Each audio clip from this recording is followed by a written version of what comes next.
Hello friends, कैसे हैं आप लोग। तो हम लोग हमारी जो सीरीज़ चल रही है असिस्टेंट टीचर की यूपी टेट के प्रीवियस पेपर, वो हम अपनी सीरीज़ को शुरू करते हैं। Previous paper UP TET 2015 6 to 8 science. Question 1 देखते हैं। Ant sting contains acid. ठीक है, तो इसमें हमें ऑप्शन दिया गया है। 1 है एस्कॉर्बिक एसिड, फिर है हमारा टार्ट्रिक एसिड और लैक्टिक एसिड, और फिर है हमारा फॉर्मिक एसिड। तो इसका राइट ऑप्शन है फॉर्मिक एसिड। ठीक है, जिसका फार्मूला होता है HCOOH। ठीक है, ये एक ऑर्गेनिक एसिड है और ये एंट स्टिंग में हमें मिलता है। और जिससे ये होता है, जब वो काटती है तो उसके जैसे ही हम उसे टच करते हैं तो वो जब कट करती है तो ये फॉर्मिक एसिड हमारी बॉडी में आ जाता है। तो ये उसके माउथ के पार्ट्स में होता है। ठीक है, तो माउथ का जो पोर्शन होता है उसमें ये उसके होते हैं, और उससे वो जब कट करती है तो उससे आपके जो स्किन होती है उससे रिएक्शन करने के बाद वहाँ का एरिया रेड रेड हो जाता है, जो हमें वहाँ पे इचिंग और कभी कभी बहुत ज़्यादा प्रॉब्लम एलर्जी भी हो जाती है। तो वो इस एसिड फॉर्मिक एसिड की वजह से होता है। ठीक है, तो एंड स्टिंग कंटेन्स एसिड, तो आंसर सीधा सा आ जाएगा formic acid. Question 2, what is the color of precipitate which is formed when aqueous solution of sodium sulfate and barium chloride are mixed। ठीक है, जब बेरियम क्लोराइड और सोडियम सल्फेट सॉल्यूशन को, जो कि एक्वस है, ठीक है, तो उसको जब मिक्स किया जाता है तो इसमें से कौन सा प्रेसिपिटेट आता है। तो उसमें हमेशा वाइट पीपीटी आता है। इसकी रिएक्शन हम एक बार पीछे देख लेते हैं। यहाँ पे देखिए, ये है सोडियम सल्फेट, और ये एक्वस का मतलब होता है कि इसका सॉल्यूशन पानी में, वाटर में बनाया गया है। ठीक है, और जब ये बेरियम क्लोराइड सॉल्यूशन के साथ रिएक्ट करता है तो यहाँ पे बेरियम सल्फेट का वाइट पीपीटी आ जाता है और सोडियम क्लोराइड अलग हो जाता है। ठीक है, तो ये याद रखिएगा, बेरियम सल्फेट का वाइट पीपीटी आ जाता है। ये बहुत पूछा जाता है। क्वेश्चन 3 देखते हैं। Which one is least reactive. तो लीस्ट रिएक्टिव कौन होता है। आयरन तो लीस्ट रिएक्टिव में नहीं आएगा, कॉपर भी नहीं और सिल्वर भी नहीं। ठीक है, तो लीस्ट की बात करें तो यहाँ पे गोल्ड है, और अगर गोल्ड की बात देखें तो वो होगा सिल्वर इन ऑप्शंस में।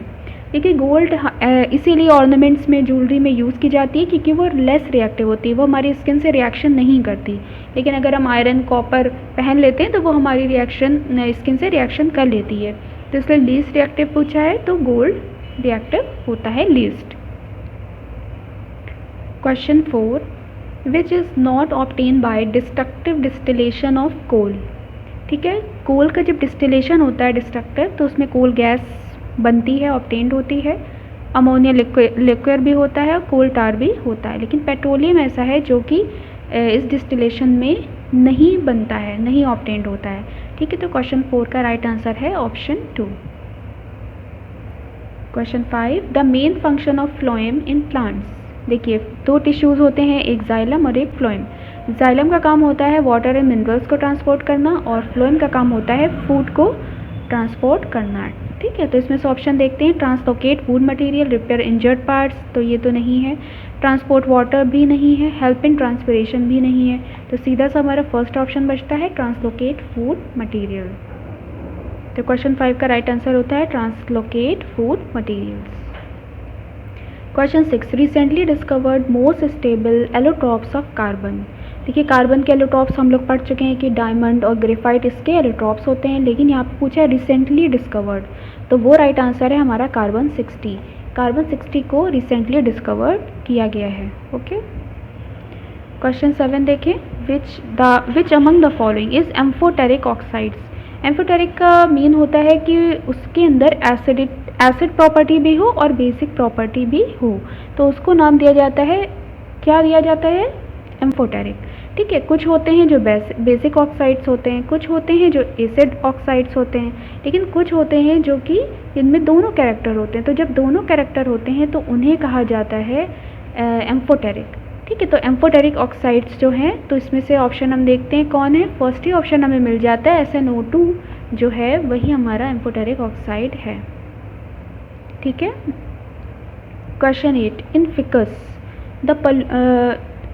यहाँ पे पोल्यूशन की जगह पर पॉलिनेशन होना चाहिए था। ठीक है, in ficus the pollination is affected by. ठीक है, तो पॉलिनेशन हमने पढ़ा है क्या प्रोसेस होती है। जब पता है आपको फ्लावर में ये प्रोसेस होती है और ये फीमेल और मेल पार्ट्स के अंदर होती है प्लांट के।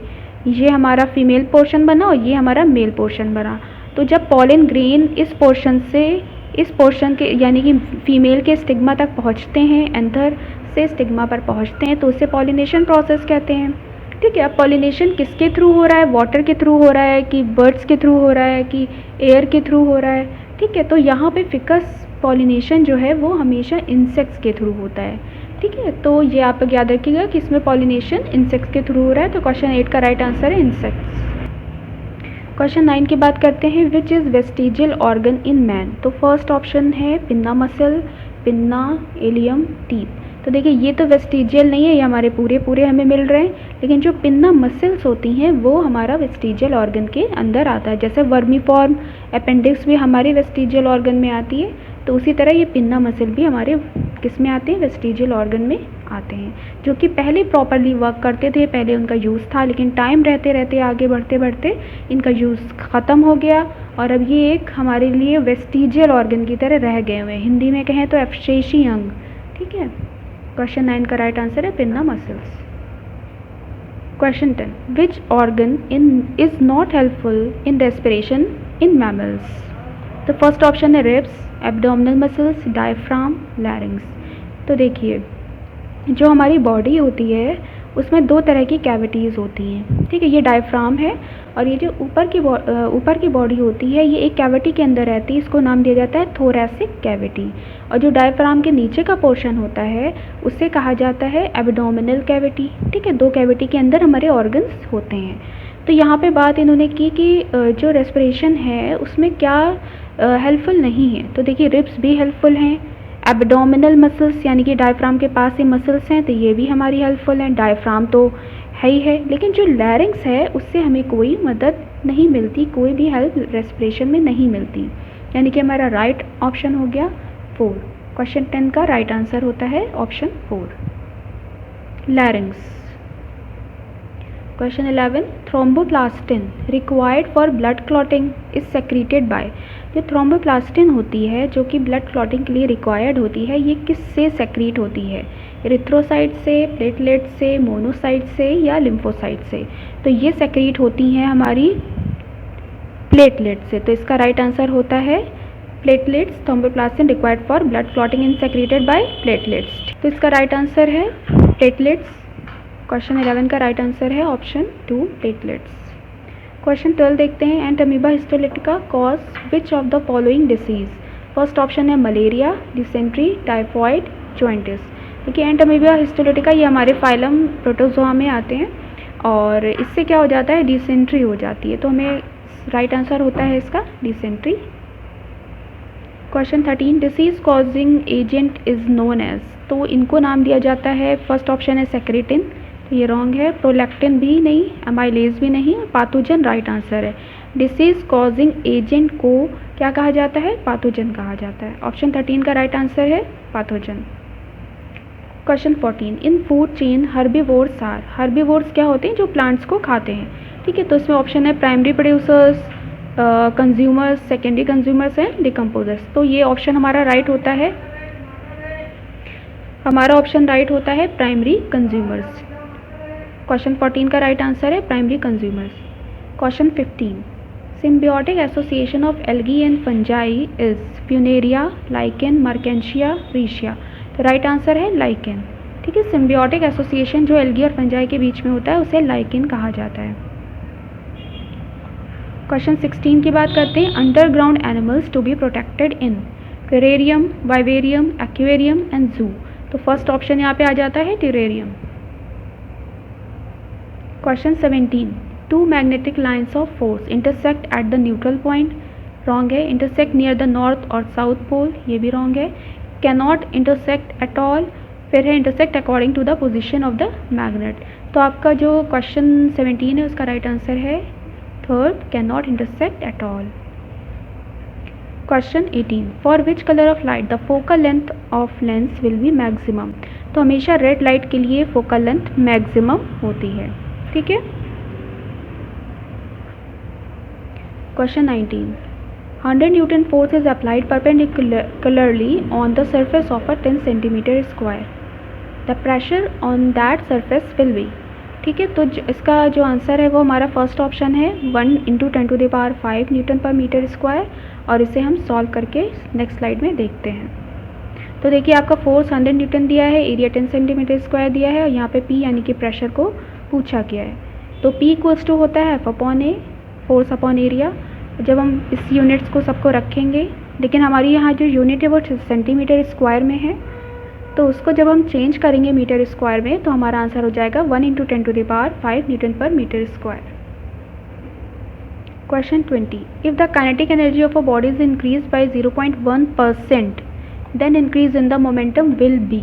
इसका ऑप्शन फर्स्ट है और इसको हम न्यूमेरिकल को करके देखते हैं। K1 हमारा K रहेगा, K2 कितना इंक्रीज़ कर रहे हैं, इसमें 0.1% कर रहे हैं। तो पहला अगर हमारा 1 है तो उसमें जो इंक्रीमेंट हो रहा है वो हमने इसको नोट किया। उसके बाद हम यहाँ पे अप्लाई करेंगे P2/P1 = K√K2/K1। वैल्यू पुट करेंगे तो सॉल्व करने पे हमें ये आंसर मिलेगा। उसके बाद P2/P1 -1 मल्टीप्लाई बाय 100, क्योंकि ये परसेंटेज में हमें आंसर देना है, तो इसको सॉल्व करके हमारा सीधा आंसर आ जाएगा 0.05%। Question 21, the speed of sound in air at NTP is 332 metre per second.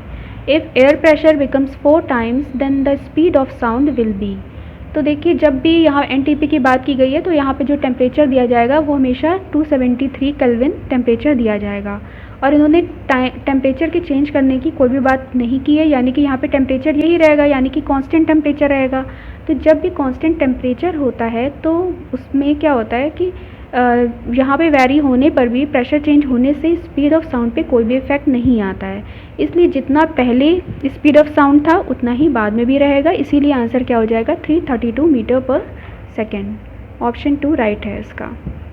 फिर हम बात कर रहे हैं क्वेश्चन 22 की। Each of the following capacitors shown in the given bridge circuit is 10 microfarad connected with 100 volt DC source. The equivalent capacitance between the point A and B is. हमें ये option दिए गए। इसमें देखिए ये व्हीटस्टोन ब्रिज है, और capacitance जब होते हैं तो वैसे तो रेजिस्टर्स होते हैं, तो उनमें सीरीज़ में क्या होता है, हम सीरीज़ में रेजिस्टेंस को कैसे ऐड करते हैं, R1 + R2। ठीक है, R1 + R2 इसके क्वेश्चन हम बहुत सारे कर चुके हैं। और जब पैरेलल में करते हैं तो ये रेसिप्रोकल हो जाता है, यानी कि 1/R1 हो जाता है और 1/+1/R2 हो जाता है। लेकिन जब कैपेसिटर की बात होती है तो ये जो रिलेशन है वो जस्ट उल्टा हो जाता है। ठीक है, तो सीरीज़ में क्या हो जाता है 1/C1 + C2, और जो पैरेलल होता है उसमें हो जाता है C = C1 + C2 and C3, इस तरह से हो जाता है। ठीक है, तो इस न्यूमेरिकल का आंसर 10 माइक्रोफैरड है, और इसको हम पीछे डिटेल में देखते हैं। यहाँ पे पैरेलल में क्या किया गया है, ये देखिए व्हीटस्टोन ब्रिज होने की वजह से हम इसको पैरेलल में लेंगे और इसको पैरेलल में लेंगे, और ये यहाँ पे निल होता है तो ये नहीं लेंगे। तो इन दोनों को लेने के बाद हम इसको फिर सीरीज़ में ऐड कर देंगे, यानी कि दोनों को हमें क्या करना है, पहले पैरेलल में ऐड करना है। तो देखिए इसकी वैल्यू हमें 10 माइक्रोफैरड दी गई है।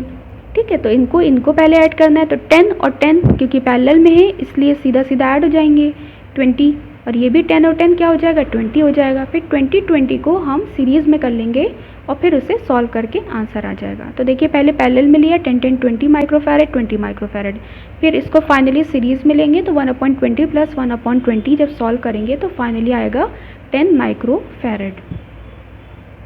Question 23, name the process use for purification of white bauxite ore containing no iron oxide as impurity. तो उस प्रोसेस का नाम है सरपेक प्रोसेस, जिसमें कोई भी आयरन की जो इम्प्योरिटी होती है आयरन ऑक्साइड्स की वो नहीं होती। तो क्वेश्चन 23 का राइट आंसर है option 3 Serpeck's process. Question 24, name an acid use for removing ink. एक एसिड का नाम बताना है जो रिमूव कर देता है इंक को। तो फर्स्ट ऑप्शन है ऑक्सैलिक, फिर एसिटिक, फॉर्मिक एंड मैलिक। हमने भी पीछे फॉर्मिक एसिड पढ़ा था, एंड स्टिंग में होता है। ठीक है, और यहाँ पे बात की गई है रिमूविंग की, तो वो है ऑक्सैलिक एसिड। तो हमारा राइट ऑप्शन होता है 1 ऑक्सैलिक एसिड। क्वेश्चन 25, यहाँ पे फोर्स बताया जा रहा है कि इतना लगाया गया है, न्यूटन्स डिस्प्लेस द बॉडी, जो कि डिस्प्लेस कर देता है बॉडी को इतने metre. The work done is, इसमें से क्या होगा वर्क डन, आंसर है 7 जूल। इसको देखते हैं, न्यूमेरिकल को करते हैं। देखिए फोर्स हमें ये दिया गया, डिस्प्लेसमेंट इतना हो रहा है, वर्क डन चेक करना है। W=FD हम लगाएंगे यहाँ पर और सीधा जैसे इसको पुट करेंगे तो हमारा आंसर हो जाएगा ऐसे। अब ये हुआ कैसे, तो यहाँ पे 5 आपको पता होगा I होता है, उसमें I जब होता है तो वो 1 हो जाता है, IJ अगर हो जाएगा तो वो 0 हो जाता है, इसलिए हम सिर्फ डायरेक्ट I को लेंगे। 5 ये I मिलकर क्या बना लेगा, 5 2 ज़ा 10 और 3J और 3 मतलब 1J मिलके क्या बना लेगा, 3 1 ज़ा 3। ठीक है, और हम इसको पूरा नहीं करेंगे, मतलब 5 को J से नहीं करेंगे क्योंकि वो 0 हो जाता है, IJ मल्टीप्लाई होके 0 हो जाते हैं, ये रूल होता है। तो उसके अकॉर्डिंग ये हो जाएगा 10 - 3 और 7 जूल हमारा आंसर।